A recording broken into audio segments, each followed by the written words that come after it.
Well, you can't tell us the law on noise. He waves at us. Okay, can we get your badge number and name, please? Legally, you have to provide that. What's good for the your name and your badge number? You're not going to do anything? Are you even from here?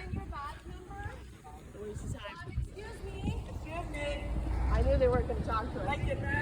Can we have your name and your badge number? Oh, sorry, my flag issue by accident. What about him? Because he wasn't able to answer us. I don't know his badge number. You don't know your Okay, thank you. badge number? Have a great day. Stay safe. We're going to deal with that on the front. Damn. Bullshit. They're fining people for honking. They're giving people fines for honking in support of our rally.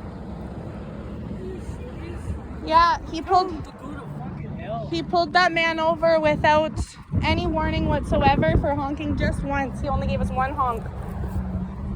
Go to fucking hell.